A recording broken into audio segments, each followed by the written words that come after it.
and it comes your way every weekday, in the exception of public holidays at 18:30, or should I say after the 18 hours news. Ladies and gentlemen, my name is Irvin Muyumwa, and just to welcome everybody who is tuned into Millennium Radio in Lusaka. You are getting us on 90.5 FM, that is Lusaka, and the rest of the surrounding areas, including the southern province, some districts in southern province. We have Kabwe on 93.5 FM, and the surrounding areas, 93.9 FM for Kapirimposhi and the surrounding areas, and the Copper Belt. You are getting us on 90.5 FM. Of course, we know that everybody else is, we can say, geared for elections to come in the next 14 months or so. We have the 2021 general elections coming up in August 2021, and political parties are, getting busy.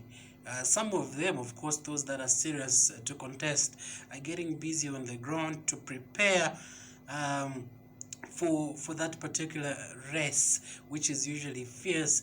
And in some of the preparations that political parties do put in place, we do see conventions, although they come with so many different names. Others would call it general conference and so many other names, to elect office bearers that would lead the political party to that election in order to secure victory. And in this regard, we will be talking about the Patriotic Front PF roadmap to the 2021, rather roadmap to the General Convention, the National Convention. It is slated for July 10th to about 12th, which is a month from today. And joining me in the studio as we get to look at this issue, the roadmap to the convention, I have with me Mr. Erasmus Mukondo, or should I say Mr. Chendela Erasmus Mukondo. He is former Lusaka Province Patriotic Front PF Secretary, and we will be discussing the roadmap to the General Convention. What should be done or put in place to facilitate smooth transition of this elective meeting for the party. So many individuals are vying for different positions. But before we get into the detail, I welcome my guest. Good evening, Mr. Mukondo. Good evening, Bana Moderator. It's such humbling to be here, such a beautiful time.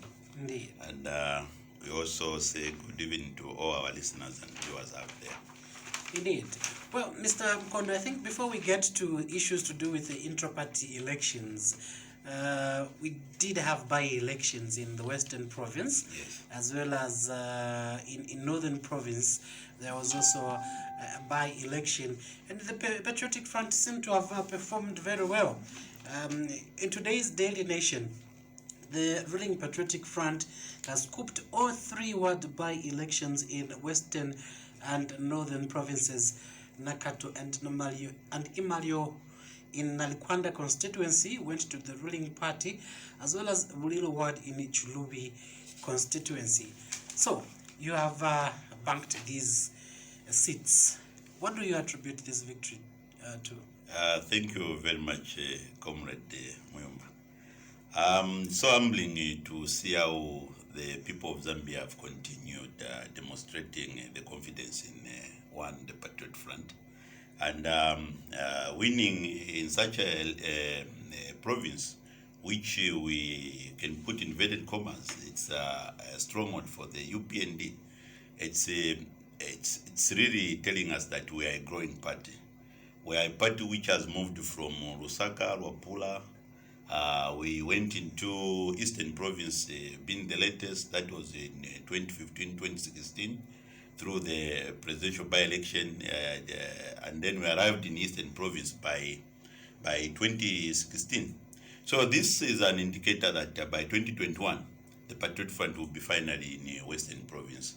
because basically if you look at the election at what level, this is what we call categorically that we are dealing with the grassroots, and the PF has been accepted finally in Western Province. And this was not only the first time that we have been we have outshined our opponents, the UPND in Western Province, but it has come maybe for the fourth time or sixth time. So basically, the Patriot Front has been finally accepted in Western Province, and for us, as a humble party, we will continue carrying development, taking development to Western Province. And as you remember last time when I was here, I was talking about the major milestones that we had scored since we came into power, and that was in 2019. You're asking me in the 8 years of our performance. And I categorically said that we have invested much in the Western Province, despite being an MMD former stronghold, and then this time around it went to the UPND. We have never abandoned the people of Western Province. We have continued taking development there, and this development is it's over a colossal sum of over 750 million US dollars, which has been put into Western Province alone. So that is the greatest point which I can point to. And this is what we are attributing to. They have seen the development. They have seen this past 9 years. We have never abandoned them.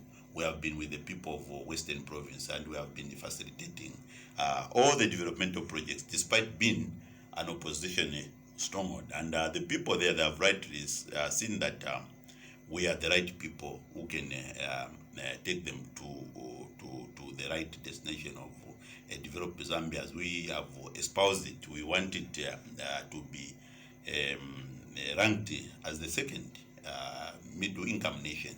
So basically, that's one of the points that has made us to be successful there.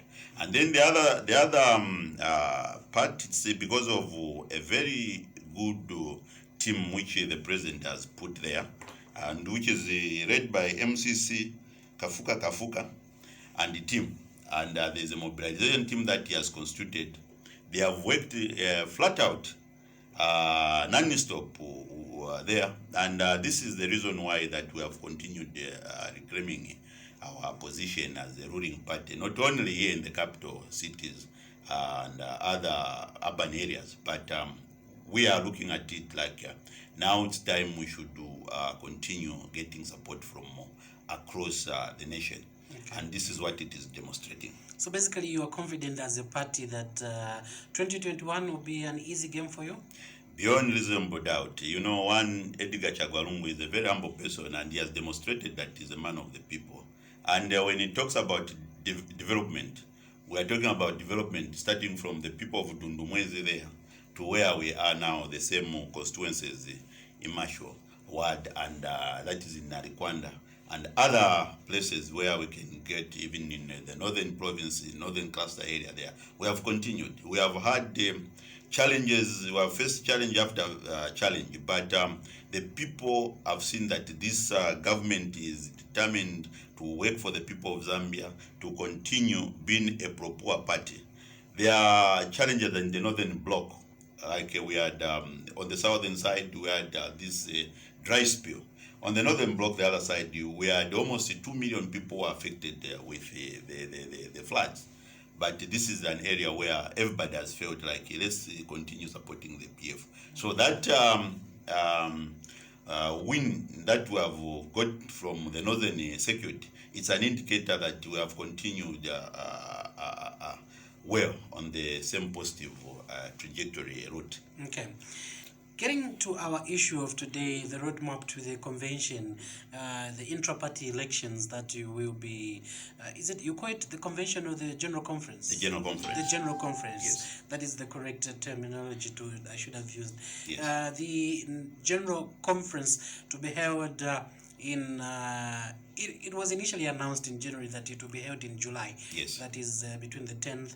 Now they came in this issue of COVID-19, which has disrupted a lot of activities. So earlier today in the news we did have the PF Secretary General who BF Deputy Secretary General, Yes.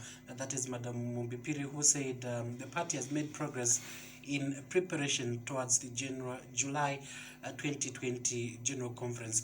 So we can say that you remain committed as a party to hold this particular meeting. Now, we say, what goes on at this general conference and who gets to attend or participate in this? Maybe we pick it from there. Yes. I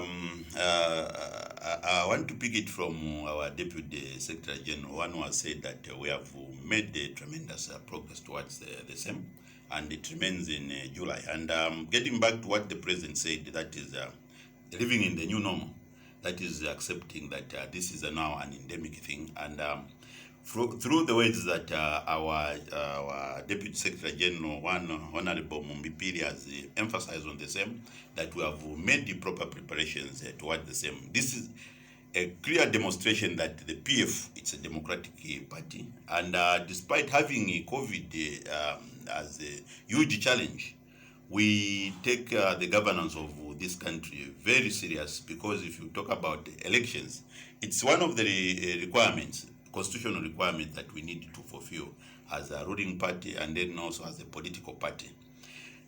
The other component which I wanted also to bring on board is the elections. They already said, everyone knows now, after having enacted the new constitution, we already know that on the 11th of August, after 5 years, we will be having that democratic right to go and choose a leader. And just this week, the starting of this week, our president was here. He was in Chirundu there, and he emphasized on the same, that the power to govern this country belongs to the people. And anyone who wants to be president of this country, he must be put there by the people.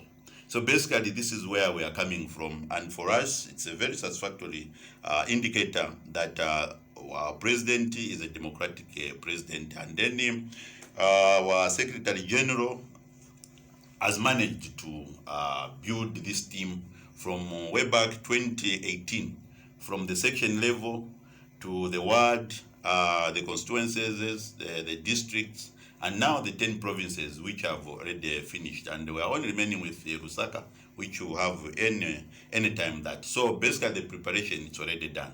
And that means what we are all been waiting for will be happening in July. And what happens there, we have very important things that we have to do. It's not only the election of the president. We have about 5 things that we'll go to do there, which is the constitution itself, for the Patriot Fund has to be revisited, it has to be revised, so that it moves in tandem with what is happening. As we have already said, there are things like even the same COVID, we need to incorporate it. So the world is changing technologically, everything, so that we revise even the laws that will be needed. They will need to move in tandem with what is prevailing politically and social and economically. And the other part also which we will look at, it's also the revisiting of the PF manifesto. The manifesto that we have, it was first done, we proposed, is it 2011? And we were given that mandate by the people of Zambia. And from there, we talked of drainages, we talked of building schools, we talked of building airports, we talked of various things linking Zambia together. The famous one is more money in your pocket. Yes, more money in our pocket, and which we have done, employed the professional like in health, almost 22,000 our youths.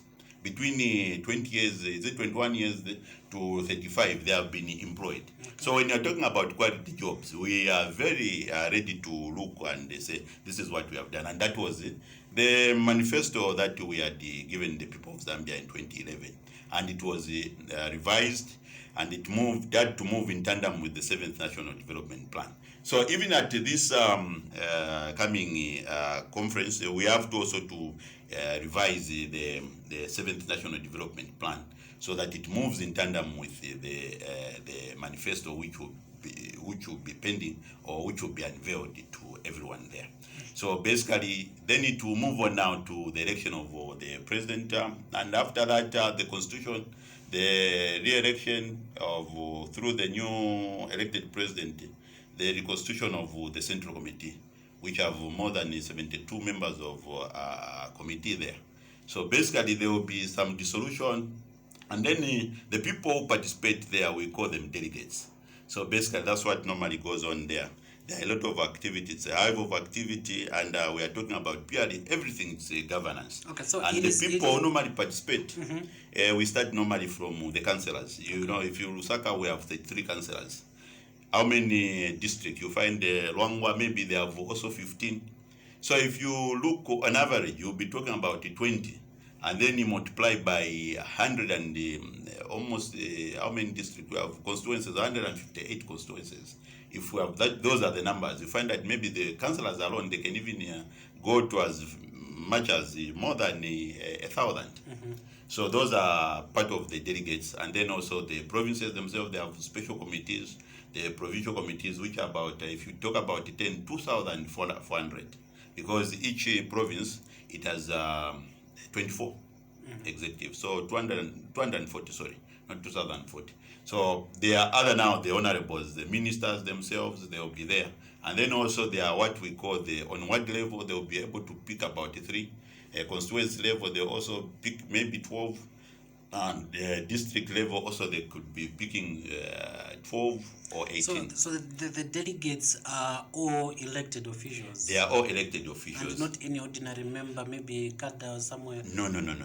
It's elected officials, because already we have built that structure. Okay. So their qualification minimum, you find, as I said, on the ward, you get maybe the ward chairman, the chair lady, and the youth chairman, and then we come to the constituencies. It builds like that. Maybe minimum it will be 12 people from the all 6, and then the district 12, and then the 24 qualifies from the provinces. So we are talking about a body which will come to about 5,000 people. So especially that we are in this COVID environment. This is the reason why the SG, the deputy state, came up with such a statement to make sure that everybody to know that they are in charge, and they have to make sure that, especially that we are coming from a ruling party, it's much easier than if you are in the opposition, because we are talking about people who have participated in governance, people who have been spearheading the same COVID in their wards as councillors, as leaders, and different levels of party structures. So basically, that's what it constitutes, and those are the people whom we call the delegates. It is a very transparent process. Okay. Yes. All right.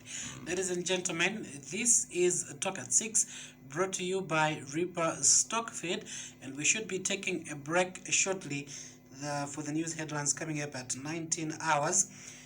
In the studio, we have former PF Lusaka Province Secretary, Mr. Chendela Erasmus Mukondo. We are looking at the roadmap to the General Conference slated for July. What is expected of candidates to facilitate peaceful intra-party elections ahead of 2021? Stay tuned, we'll be back shortly.